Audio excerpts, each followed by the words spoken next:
Hello, my name is Karen Olvera. After taking the Disposition Self-Assessment Survey, I recognize that I possess many of the dispositions that help make me be a more successful teacher. For one, I do believe that all students can learn. Every student doesn't learn the same, but every student can. They just need the proper support to do so.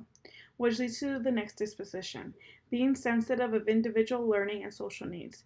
As educators, we have to support our students in every manner possible in order for them to feel safe to learn and be successful.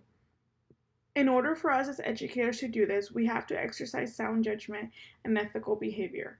The most important disposition that I practice is recognizing that reflection combined with experience leads to growth as a professional. My undergraduate program had me practice reflection during my student teaching.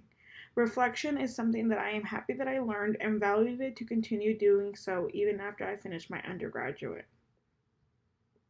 I know sometimes as human beings we can get stuck in doing something in a certain manner and think it works for everyone because it works for you.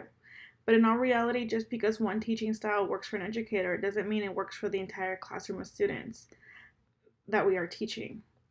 I enjoyed reflecting because I knew it could only help me better myself as an educator and serve my students better. This is one of the reasons I decided to return to school and work on my master's degree. I think it's very important for students to see teachers model integrity by their words and actions. All students, especially the young ones, are impressionable.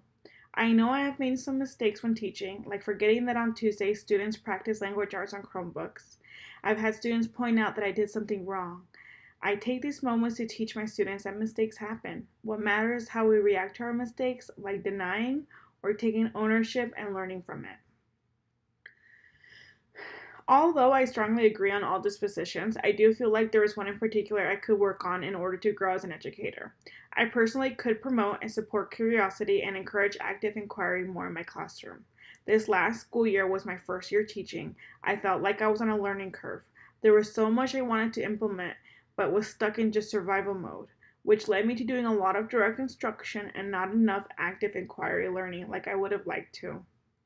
A professional educator should dress and behave professionally. What that means is that every job has a dress code, and being a teacher should be no different. Teachers should be dressed in presentable clothes and groomed properly. The standards that guide teachers' thinking and actions should be that not only are they are going to their place of work, but they are also modeling for the students that they teach. They are modeling how a professional presents themselves and behaves in a working environment. Thank you very much for taking the time to listen to my professional dispositions.